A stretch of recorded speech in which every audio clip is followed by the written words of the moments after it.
When each year I see matariki rising and the kōwhai flowering, I think about my father, e pā, or the Māori word of respect and endearment. When matariki, or the constellation known as the Pleiades, sparkles from the heavens, matariki tells us what to expect for the season ahead. When the kōwhai flowers, or the golden flower of the Sephora genus, we know what time and when to plant. Combined, these ancient guides and signs announce that Ranginui, our Sky Father, and Papatuanuku, our Earth Mother, are ready to once again welcome new life to the world and nourishment for our families. E pā would recite karakia, or invoke incantations and prayers to our gods at the beginning of each planting season, and before we started to welcome in the promise of a good harvest, he would give the first seed of every season to my sister Melanie because she had warm hands.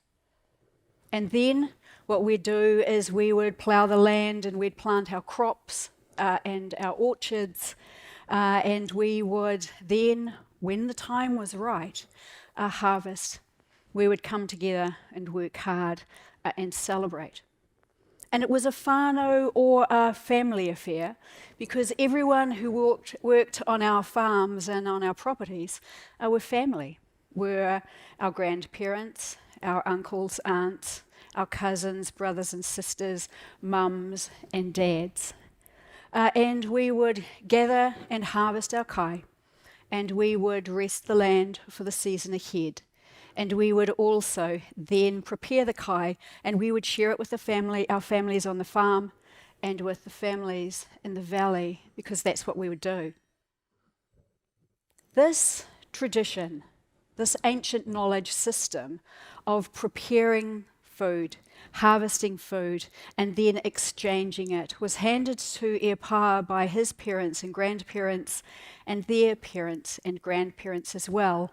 And it was a system and a belief that we extended to our own farming and agribusiness operations. Whānau, whenua and whakapapa, our families, our land, and our genealogy or our connections were central to our agribusiness platform. Caring for our land and our people have been central to the intergenerational success of Māori agribusiness and Māori economies, mai rānō, from forever. And it is important to recognise that that system that I grew up with on the farm in Te Rohe Pōtai, the King Country, is in fact central to New Zealand's economy today. We are gathered here from around the world, ngā hau e whā, to talk about transforming the global food and fibre system. And for people like me and others in this auditorium, that is both a sacred and practical pursuit. But let's, in the first instance, dispel some of these myths or, in my opinions, limiting beliefs that stop us from actually doing what we've been saying for the last 20 years. So change isn't coming, it's here. And people and the environment aren't some new strategy out of some university across the world. They've always been important. People and the environment have always been important. Technology has always been an important and very cool part of agribusiness and the primary industry. Climate change has been very real and disruptive part of our lives forever. Commerce and culture, when aligned, is a powerful form of economic change across generations.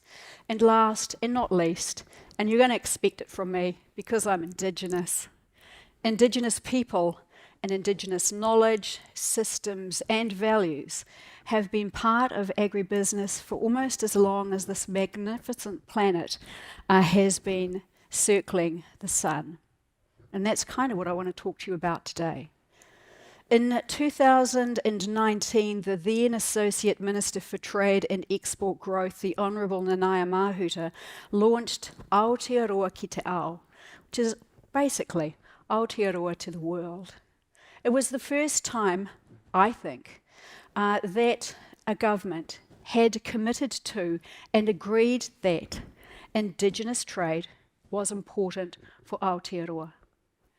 This strategy, and you can Google it for those of you who are interested, talked about promoting Māori trade and export. Cool. It also talked about how we might preserve and protect mātauranga Māori or Māori knowledge systems and values. It talked about promoting and preserving Indigenous connections and trade. Sounds simple, and for people like me, it's a no-brainer. Dr. Ganesh Nana, who is now the chair of Te Komihana Whaihua o Aotearoa, or the New Zealand Productivity Commission, once said that New Zealand either exports or dies. Pretty dramatic, makes an effect. It stopped me in my tracks. And he's right. He also said economics, at its most fundamental point, is about what we do for our people. And because I'm Māori, I'm going to add in the environment and how we make decisions that affect our people. Last week was Field Days here in New Zealand, for those of you who are visiting us from offshore. And Manatu Ahumatua, the Ministry for Primary Industries, announced a record projection of something like 56 billion, of which around about 23 billion of that came from Māori agribusiness or Māori-owned land and enterprises. And that's pretty neat. The Māori economy is pitched at circa $70 billion New Zealand right now, with the expectation that it will grow, or we will grow, to 100 billion by 2030. I think we're going to hit that before then. For those of you who need to be reminded, Māori agribusiness and primary industry investment assets and interests represent circa 50% of forestry and fisheries, 30% of red meat and dairy, alongside of a 10%, give or take a little. Remember, I'm a bush accountant from the King Country. It's around about 10% of hort, viticulture and energy. We are significant players in Aotearoa's primary industry and agribusiness sector. We operate diverse operating platforms, which cover all of the sectors. And this positions us really nicely when we need to move and morph according to what's happening at a geo-economic level, and also for those of us who have been affected by weather events, and we certainly have been, how we might move for those. Māori are land owners, land users, and land managers. And I use that term distinctly because that means that for those of us who are ready to do what we're here to say we're doing, transform the global food and fibre systems, those of us who are ready, willing, and able are open to that kind of deconstructive, reconstructive thinking. And it also means, too, we have a predilection as Māori agribusiness owners to think about employing our own. We will never sell our tupuna or our inherited land. We will always look at what is best for our land. Sometimes that doesn't always make the best commercial sense. So let's talk a little bit about partnership. Te Tiriti o Waitangi, or the Treaty of Waitangi, is a founding document for Aotearoa, New Zealand. It was signed by some Māori, not all, some Māori and the Crown or government, and in many ways, for many people, it has been a founding document defining who we are as New Zealanders and how we operate as New Zealanders. Today, that partnership arrangement, or the Te Tiriti, the treaty, has been lauded and promoted across the world as a partnership model for Indigenous peoples, governments and economies. Is it perfect? No. Is here in Aotearoa, do we think that that arrangement is perfect? No. but we also think that it is an opportunity to partner with the Crown and Government to make decisions about the future direction of our nation. Just give a couple of examples of partnerships, working examples right now. A topical partnership in the news here in Aotearoa, New Zealand right now is He Waka Eke Noa, where Māori, government and industry are coming together to discuss how we might work together to lower our emissions and to usher in a lower carbon economy.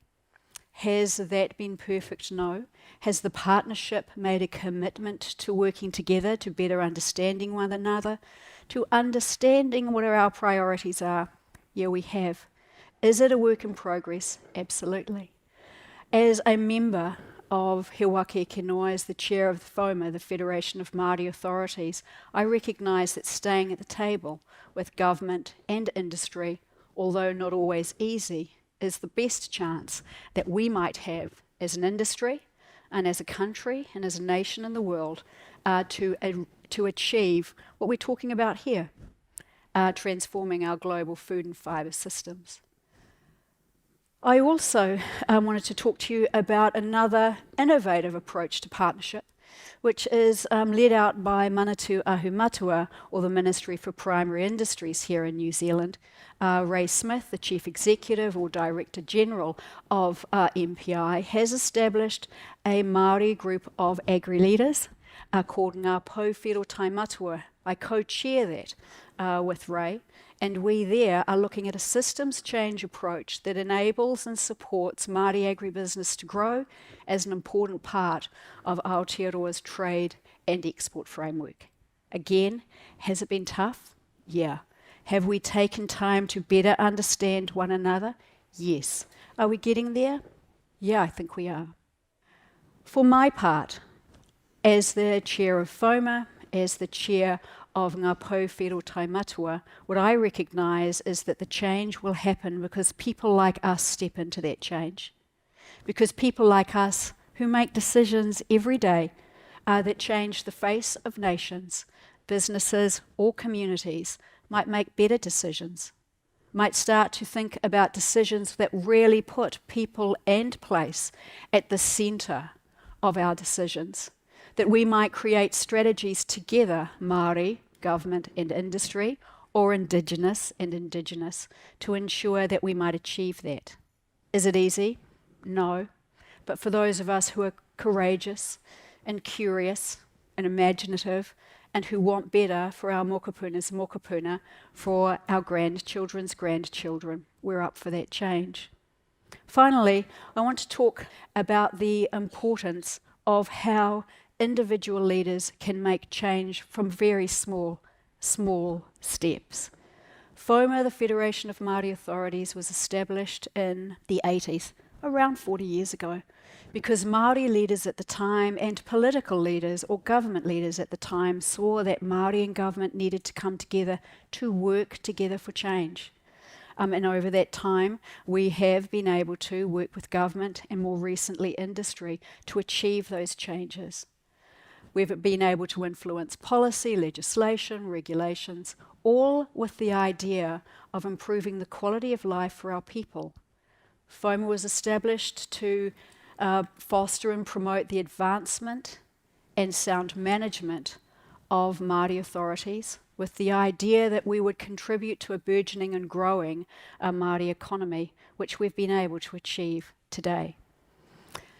Lastly, for those of you who are leaving today and going home to your organisations and entities, let this be a day when you decide to make change, when you decide to actively and properly step into the change that, and the challenge and the call to arms that the FOMA IFAMA session has encouraged you to do, that we indeed might be part of transforming the global food and fibre systems for Aotearoa in my case, for Indigenous people as well across the world from my place, and also for all people nationally and internationally.